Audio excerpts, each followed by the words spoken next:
السلام عليكم. ربي اشرح لي صدري ويسر لي أمري واحلل عقدة من لساني يفقهوا قولي.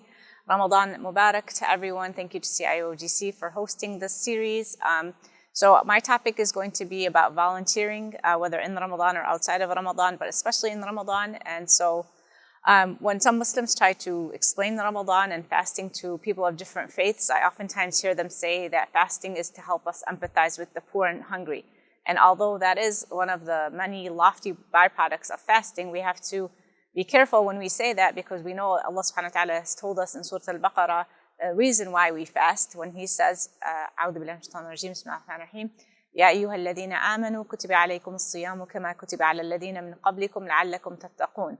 That, O you who believe, decreed upon you is fasting as it was decreed upon those before you, so you may become righteous. So the primary reason that we fast is to gain God consciousness, and that's supposed to help us in our everyday relationship with Allah subhanahu wa ta'ala inside of Ramadan and outside of Ramadan. So God consciousness means that we're aware of Allah subhanahu wa ta'ala at all times, or as much as we can. And so in every decision that we make, every time we decide to go somewhere, where we spend our money, all of that is supposed to be enveloped by God consciousness, so that we are aware of Allah subhanahu wa ta'ala in all of our decision making. So Ramadan is a time of renewal and rejuvenation, and it's a time when our intellectual and our spiritual senses become so much more heightened as we starve our worldly senses. So we become so much more acutely aware of all of the blessings and the many blessings that Allah subhanahu wa ta'ala has bestowed upon us, especially us living in the United States, in a pretty wealthy country, in safety and security. These are all blessings that we shouldn't take for granted. So there's no better time than Ramadan than to share that what we have been bestowed upon from Allah subhanahu wa ta'ala with those less fortunate than us. And yes, that of course includes our monetary wealth, our contributions, because we know a lot of people, most people pay their zakat in Ramadan and increase from their spending, from their sadaqah. And perhaps that's an easier way of sharing.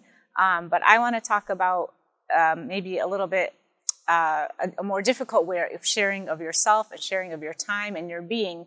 And so especially in the age of Wi-Fi and internet, when you pay your money or your zakah, a lot of times you don't know where, you don't see the person who's receiving the zakah.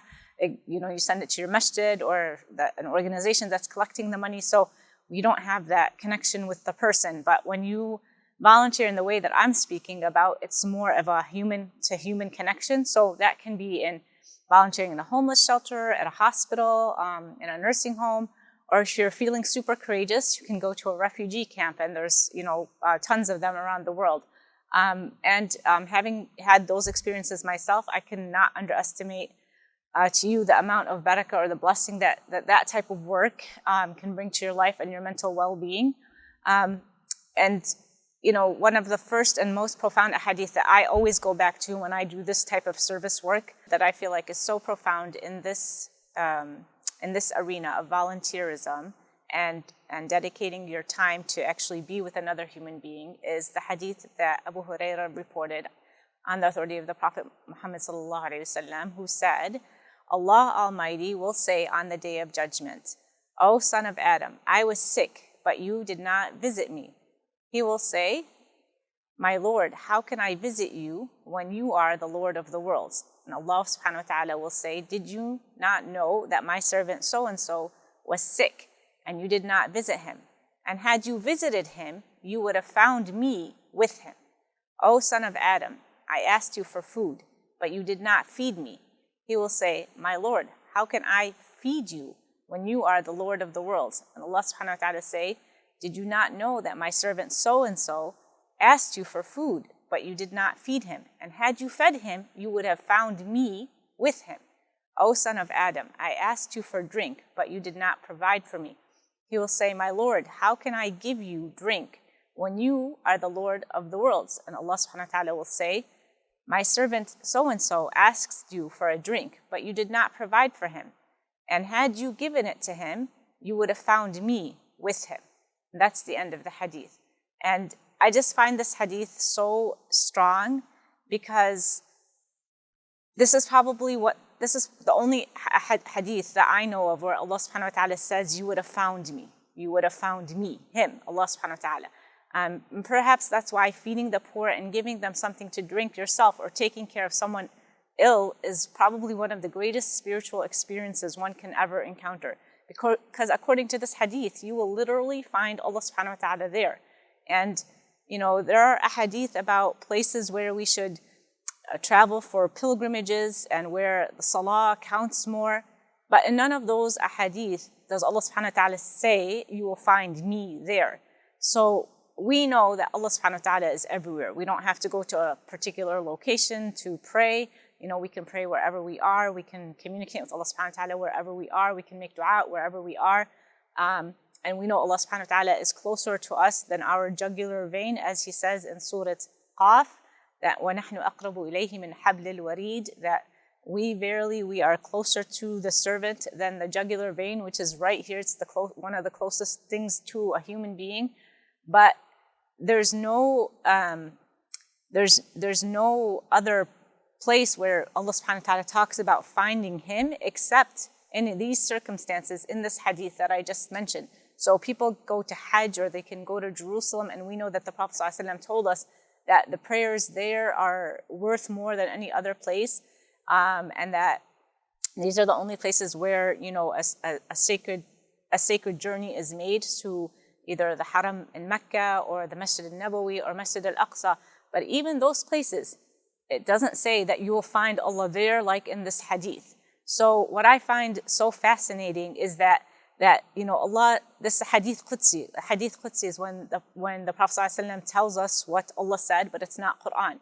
So this hadith tells us that if we would visit somebody who is in need, or feed somebody who is in need, or give them drink, then we will find Allah subhanahu wa ta'ala there. How profound is that hadith? So I just think that, Ramadan is the time to make good habits, make new good habits. So maybe this is one of the new good habits one can make, is to seek out people who are in need and actually physically go and give them something to help them. Another profound hadith in this arena that comes to mind is when we think about helping those who have not been blessed with what we have. The Messenger of Allah subhanahu wa ta'ala said, whoever relieves the hardship of a believer in this world, Allah will relieve a hardship for him on the day of resurrection. And we know about all of the hardships of the day of judgment from so many ayat and so many surah, especially Juz' Amma is filled with ayat that talk about how difficult Yawm al-Qiyamah or the day of judgment is going to be. So if we look at Surah Al-Infitar, for example, Bismillah ar-Rahman ar-Rahim, إِذَا السَّمَاءُ انْفَطَرَتْ وَإِذَا الْكَوَاكِبُ انْتَثَرَتْ وَإِذَا الْبِحَارُ فُجِّرَتْ. So when the sky will be torn open on the day of judgment, when the stars fall away scattering, when the seas burst forth, like how scary of a time that's going to be. Surah Al-Takwir, same thing. إِذَا الشَّمْسُ كُوِّرَتْ وَإِذَا النُّجُومُ انْكَدَرَتْ وَإِذَا الْجِبَالُ سُيِّرَتْ. So on that day, the light of the sun will be put out, the stars will fall, and the mountains that hold the earth together, that peg the earth to stay in place, will be blown away. And maybe one of the most frightening, Surah Al-Hajj, especially if you're a mom. Surah Al-Hajj also talks about the day of judgment. يَوْمَ تَذْهَلُ كُلُّ مُرْضِعَةٍ عَمَّا أَرْضَعَتْ وَتَضَعُ كُلُّ ذَاتِ حَمْلٍ حَمْلَهَا وَتَرَى النَّاسَ سُكَارَى وَمَا هُمْ بِسُكَارَى وَلَكِنَّ عَذَابَ اللَّهِ شَدِيدٌ. That on that day, every nursing mother will throw away or go away from, abandon that what she's nursing. Every pregnant woman will deliver prematurely. And you will see the people, you will think that they're drunk, but they're not drunk. But verily the punishment of Allah subhanahu wa ta'ala is severe. So imagine, the trials and the difficulty. Or one more, Surah Abasa, that's the last one I want to talk about, is the end of Surah Abasa. We know, يَوْمَ يَفِرُّ الْمَرْءُ مِنْ أَخِيهِ وَأُمِّهِ وَأَبِيهِ وَصَاحِبَتِهِ وَبَنِيهِ لِكُلِّ مْرِئٍ يَوْمَئِذٍ شَأْنٌ يُغْنِيهِ. So on that day, every person will flee from their own siblings, from their mother, from their father, from their spouses, from their children. So it's such a difficult day. Everyone will be, they're concerned with their own affairs. So imagine on the day of judgment, one of the things that you helped somebody do comes and alleviates one of these stresses of the day of judgment. Whether you fed somebody, whether you gave them clothes, whether you helped them move their furniture, you helped them find a job, anything, any of those things will alleviate one of the stresses of the day of judgment on the day that there's no shade except the shade of Allah subhanahu wa ta'ala. And so I just think that these ahadith that tell us about how lofty or how good of a deed it is to help our fellow brothers and sisters, way more than, praying all day, praying all night, fasting, zakah, all of that. I mean, of course, those are the fara'id. We have to do the fara'id, but above and beyond the fara'id, helping somebody, it probably supersedes any of the other, extra acts of worship. And then the Prophet ﷺ also tells us, "Wallahu fi awni al-abdi ma kana al-abdu fi awni akhihi." That's another profound hadith in this realm, that Allah subhanahu wa ta'ala will help you or help the servant as long as the servant is helping his brother or sister, obviously. And so what does that look like? So it looks like maybe you're having trouble in your job, you're having trouble advancing in your workplace, but you're helping somebody, and then all of a sudden you get promoted or you get a raise, or you have a teenage child that's being so difficult and it's causing so much turmoil for you, and you're so worried about her.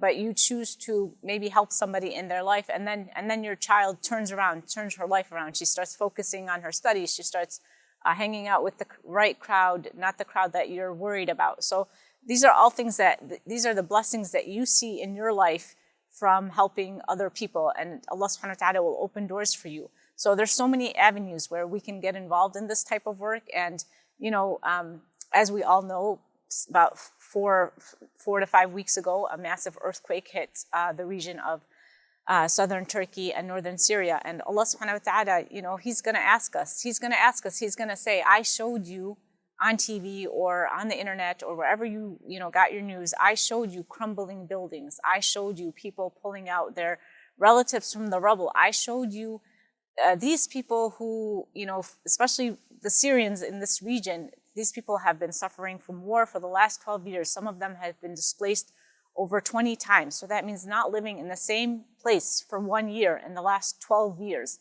And Allah's going to ask us, what did you do for them? What did you do for this servant that I showed you lost his living space? Again, the servant that lost her spouse, lost her children, lost all of her furniture, lost, the means to sustain themselves. What did you do for these people?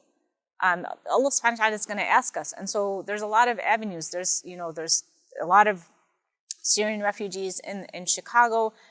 We are now looking at the 20-year anniversary of the war of Iraq. How many Iraqi refugees have moved into Chicago in the last 20 years?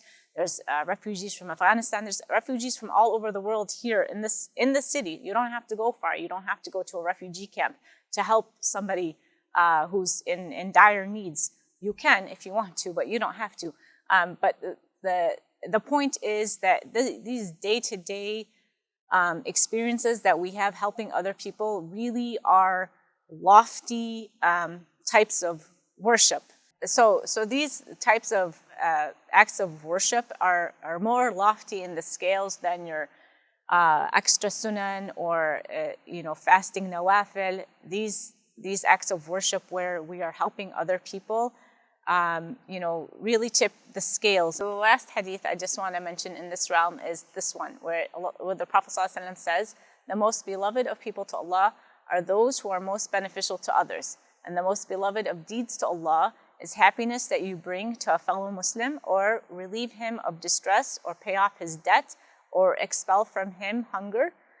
For me to walk with my Muslim brother in his time of need is dearer to me than secluding myself in worship within the mosque for a month, or that's i'tikaf. So Ramadan is the month of i'tikaf, and so we know that many people in the last 10 days of Ramadan or the last few days of Ramadan, they seclude themselves in the masjid and just devote themselves to worship, and that's also a very lofty act of ibadah. But here the Prophet ﷺ tells us that to help a fellow Muslim in anything that person needs is dearer to the Prophet ﷺ than secluding himself in worship within the mosque for a month, than i'tikaf for a whole month. So we need to just think about that. Like, what does that mean? Like, why does he mention that act itself, or helping somebody, volunteering your time to help somebody, is more lofty in the scales than spending a whole month secluding yourself and just praying or reading Quran or just doing acts of ibadah in the masjid by yourself. So I hope that this talk inspires you to pick up some volunteering, to help somebody in need, whether here or abroad. These experiences are really life-changing, and I speak from experience.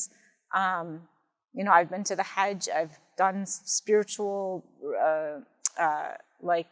intensives, but really traveling to help somebody in need, or just helping them even if they're here, is probably one of the most, if not the most spiritual experiences you'll ever experience. And I just always go back to that hadith that Allah subhanahu wa ta'ala tells us that, you would have found me with that person had you helped them. You would have found me had you fed them. Had you visited them, you would have found me. And indeed, we do find Allah subhanahu wa ta'ala in these experiences. So I hope everybody has a blessed Ramadan. I hope we come out of Ramadan more spiritually rejuvenated than entering. I hope the fasting is made easy for us, the qiyam is made easy for us, and acts of volunteering is made easier for us, and acts of sadaqah is made easier for us. I hope everybody has a blessed Ramadan, and Ramadan Kareem to you and your family. Wassalamu alaikum wa rahmatullah.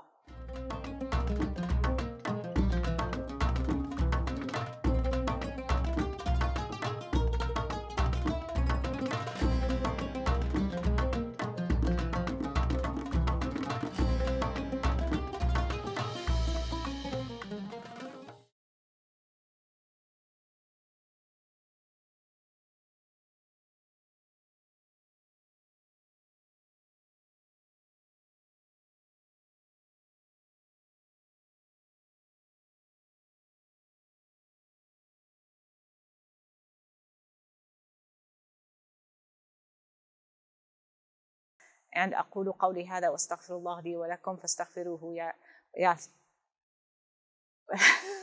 I don't know what time that is. Okay. Are you going to do a bloopers? You should do bloopers. Okay. Okay. I hope everybody has a blessed Ramadan.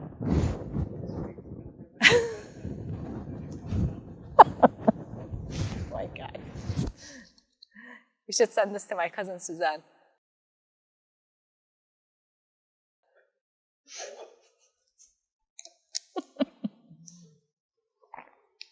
Okay.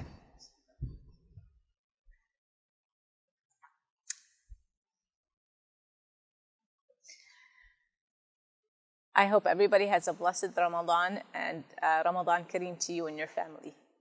Assalamu alaikum. Let's do it one more time. And after you say Assalamu alaikum, just keep looking at the camera. Oh, okay. Okay.